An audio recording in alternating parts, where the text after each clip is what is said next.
नमस्कार, आप देख रहे हैं न्यूज़ एमएक्स। मैं आपके साथ राशिद। हम पहुंचे हुए गाज़ीपुर बॉर्डर पे और हमारे साथ बात करने के लिए एक खास मेहमान मौजूद हैं, रितु मैम, जो सामाजिक कार्यकर्ता है और बड़ी बेबाकी से अपनी बात को रखती हैं। मैम, 100 दिन से ज़्यादा हो गया किसान आंदोलन का। आप एक महिला हैं, आप पूरे 3 महीने से आ रही हैं यहाँ पे। महिलाओं का कैसे योगदान देख रही हैं आप किसान आंदोलन में? देखिए, महिलाओं का योगदान पहले दिन से ही है। जिस दिन 26 नवंबर को किसान जो एकता कमेटी है, जो AIKCC जो है, उन्होंने भारत बंद का आह्वान किया था 26 नवंबर को। उस दिन जंतर मंतर पर सबसे पहला प्रोटेस्ट हुआ था। हालांकि वो प्रोटेस्ट दिल्ली पुलिस ने करने नहीं दिया था, क्योंकि बहुत थ्रेट वो दे रहे थे गिरफ्तार करने की। लेकिन वहाँ पर भी बहुत बड़ी संख्या में हम लोग मौजूद थे। दिल्ली की महिलाएं बहुत बड़ी संख्या में उस दिन मौजूद थी। और उस दिन से लेकर जब हमारे किसान भाई सिंघू बॉर्डर पर, टीकरी बॉर्डर पर आए, तब से और आज तक 100 दिन हो चुके हैं। तब से आज तक महिलाएं पूरी शिद्दत के साथ, यही नहीं, गांव-गांव के, मैं खुद हरियाणा की किसान परिवार की बेटी हूँ। मैंने हरियाणा के अंदर मैंने अपने गांव में, हमारे गांव से हर रोज़ टीकरी बॉर्डर पर ट्रैक्टर भर भर के महिलाएं आती हैं। जबकि हम जानते हैं कि गांव में महिलाओं की ज़िंदगी कैसी होती है। सुबह खुद एक कौर खाने से पहले अपने जानवरों को खिलाती हैं। आज जो ये मोदी सरकार कह रही है कि गाय बचाओ का नारा देते हैं ये लोग, लेकिन इनको शर्म आनी चाहिए कि जो गाय बचाने वाले किसान हैं, आज ये उनको सड़कों पर बैठा के रखा है, तो गाय कौन बचाएगा? हम मोदी जी से सवाल करना चाहते हैं, अमित शाह जी से सवाल करना चाहते हैं। आप बताइए, आपके घर में कितनी गायें हैं? कितनी गायें को आप पाल रहे हैं? कितनी गाय को आप बचा रहे हैं? लेकिन यहाँ पूछिए किसान भाइयों से, एक किसान भाई के घर में 10-10 गायें हैं, किसी घर में 6 गायें, किसी घर में 5 गायें। असल में गाय को बचाने वाले तो ये लोग हैं, लेकिन आज गाय को बचाने वाले जो है उनको मार रहे हैं और फिर कहते हैं कि गाय को बचाओ। इन लोगों का ये राजनीतिक एजेंडा है असल में, और कुछ भी नहीं है। इसीलिए, और महिलाओं की हालत भी इन्होंने क्या की हुई है। आज महिलाएं किसान आंदोलन में हैं। ये किसान आंदोलन में तो है ही, समझ रही हैं ये महिलाएं कि जो 3 कृषि कानून लेकर आए हैं, ये कितने घातक हैं। इनकी आने वाली नस्लें खत्म हो जाएंगी। जो महिलाएं आज अपने खेतों पर काम कर रही हैं, अगर ये तीनों काले कानून लागू होते हैं तो वो महिलाएं आपको दिल्ली की सड़कों पर मजदूरी करती हुई नजर आएंगी। मैम, लगातार कहा जा रहा है कि नकली किसान असली किसान की, लेकिन महिलाएं भी यहाँ भागीदारी निभा रही हैं, लेकिन फिर भी नकली और असली की बात हो रही है। देखिए, ये सिर्फ एक भुलावा है और कुछ भी नहीं है। और जब शाहीन बाग का आंदोलन हो रहा था, तभी भी हमारे नेताओं ने बड़े बड़े बयान दिए थे कि ये लोग पाकिस्तान के हैं, महिलाएं यहाँ पैसा देकर बिठाई जा रही हैं। तो हर आंदोलन को बदनाम किया जाता है। जो भी आंदोलन सरकार के खिलाफ होता है, जो आंदोलन सच्चाई को सामने लाता है, उस आंदोलन को सरकार बदनाम करती है, क्योंकि इसी बदनामी से और इन्हीं अपने झूठे बयानों से तो ये सरकार चल रही है। इस सरकार का जो आधार है वो है झूठ पर टिका हुआ। और आपने देखा कि जितना भी इनका जो पैसा लगा हुआ है, ये तो टाटा, अंबानी और इनका बिरला का पैसा है। ये सरकार जो है आज इतने करोड़ों रुपए खर्च कर रही है एडवर्टीजमेंट के ऊपर। ये पैसा आप पूछिए कहाँ से आया इनके पास? ये पैसा आया इन्हीं कॉरपोरेट घरानों से, जिन कॉरपोरेट घरानों के सपोर्ट के लिए उन्होंने ये 3 काले कानून पास किए हैं। मैम, महिला दिवस का जब भी नाम लिया जाएगा, शाहीन बाग जो आंदोलन था उसको हमेशा याद किया जाएगा। मैम, उस आंदोलन को और किसान आंदोलन को आप कैसे डिफर देख रही हैं? देखिए, ये जो किसान आंदोलन है, ये शाहीन बाग आंदोलन का एक बहुत बड़ा रूप है। शाहीन बाग एक छोटे स्तर पर आंदोलन शुरू हुआ था, लेकिन असली जो प्रेरणा है इस आंदोलन को, वो शाहीन बाग आंदोलन ने ही दी है। शाहीन बाग में किस तरीके से महिलाएं निकल कर आई, 24 घंटे वो, तब मतलब ऐसी सर्दियां थी, दिसंबर का महीना, उस सर्दी में अपने बच्चों को छोड़कर, अपना घर परिवार छोड़कर महिलाओं ने आंदोलन की चिंगारी को पूरे देश भर में ही नहीं बल्कि पूरे विश्व में फैलाया।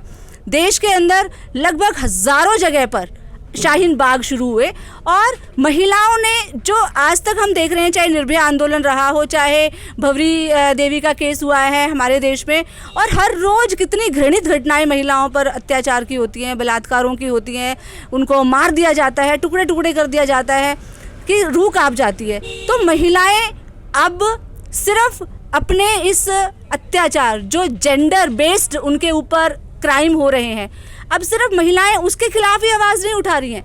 अब महिलाएं देख रही हैं कि वो इस देश की 50% हैं, वो अपने जो नागरिकता का अधिकार है, जो कॉन्स्टिट्यूशन ने उनको राइट्स दिए हैं, उन राइट्स को अब वो अवेल कर रही हैं और उन राइट्स के लेकर लड़ रही हैं। और देश में तमाम जो समस्याएं हैं, चाहे वो महंगाई है, चाहे बेरोजगारी है, चाहे अश्लीलता है, अपसंस्कृति है, इनके खिलाफ आज महिलाएं सामने आ रही हैं और पूरी हिम्मत के साथ सामने आ रही हैं, क्योंकि वो समझ गई हैं कि अब लड़ने के अलावा और कोई रास्ता नहीं है। मैम किस तरह से देख रही हैं अभी जो एक केस हुआ था जिसमें जस्टिस बोबडे ने कहा था कि उस रेप पीड़िता से शादी कर लो वो तो रिहाई हो जाएगी, इस तरह से इस तरह के बयान को आप कैसे देख रही हैं?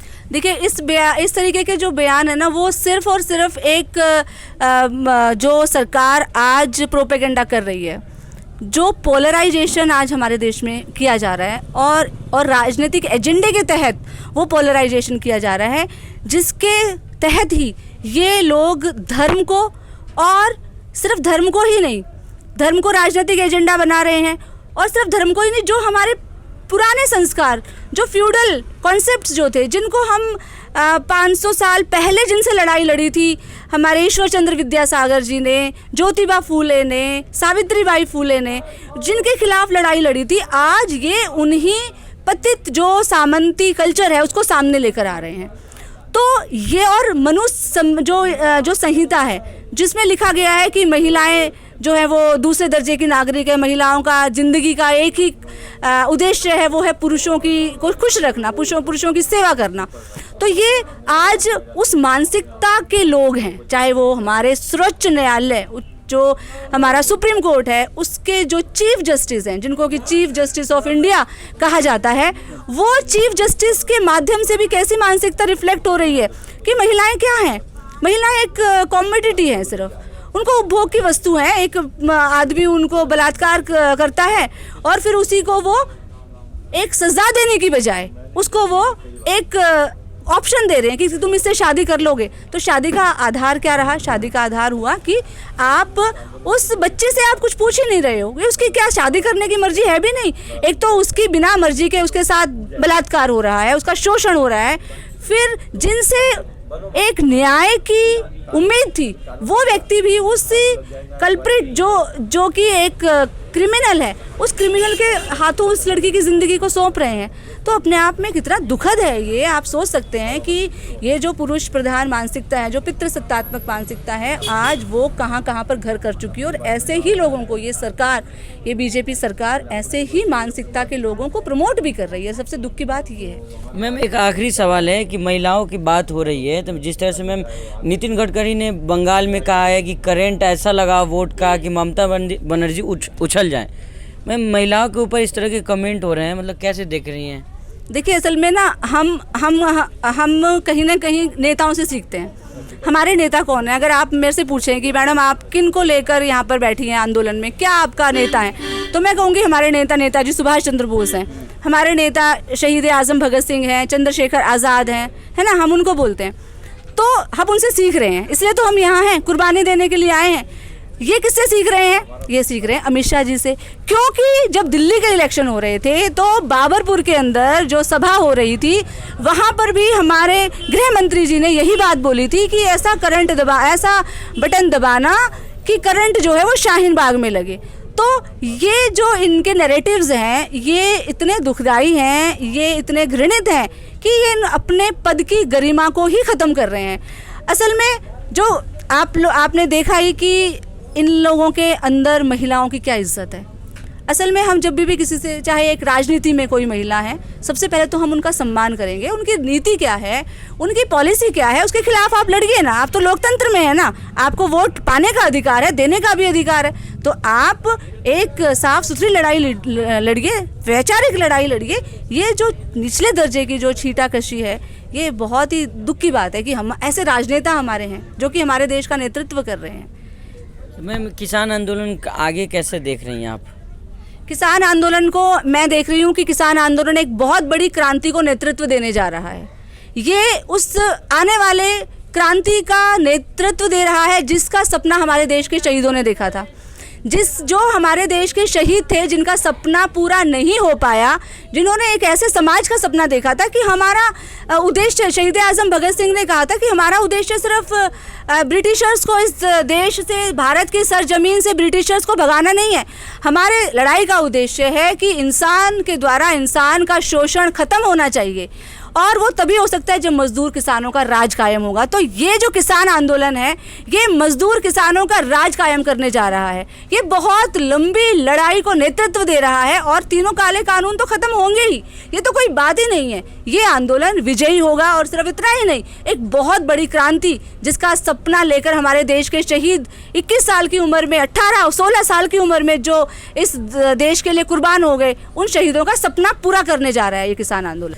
जी, ये बेड़िया क्यों पहन रखे हैं आप? ये बेड़िया का अर्थ है ऐसा साहब, जो बाबा साहब आम्बेडकर साहब ने नागपुर के एक सभा में कहा था कि गुलाम को गुलाम का यानी एहसास करा दो, गुलाम को गुलामी के एहसास करा दो, जो एक दिन वो उठेगा और बगावत करेंगे सरकार के विरुद्ध में। वही रोल हमने अपने शरीर के ऊपर लोहे की बेड़ी डाल के वही रोल हमने निभाया है, और ये रोल से हम पूरे देशवासियों को, पूरे भारत के किसानों को, हम लोगों को जागरूक कर रहे कि ये आंदोलन है, ये अपने हक का आंदोलन है, ये अपने हक के लिए तुम यहाँ ये आंदोलन से जुड़ो। और ये आंदोलन के जरिए अब जो काले कानून जो सरकार ने 27 सितंबर को जो लोकसभा में पेश किया है, उस ठहराव मंजूर किया, उस कानून को अपन रिजेक्ट करने का, अपने को उसको वापस भेजने का है। इसलिए जोर लगाने के लिए जो चारों बॉर्डर पे, जो टिकरी बॉर्डर है गया, सिंधु बॉर्डर हो गया, ये गाजीपुर बॉर्डर हो गया, ऐसे अनंत से बॉर्डर है अपने देश में, वो बॉर्डर पे ऐसा आंदोलन करने के लिए। आप महाराष्ट्र से आए हुए हैं, सरकार तो कह रही है कि हरियाणा पंजाब के किसान हैं,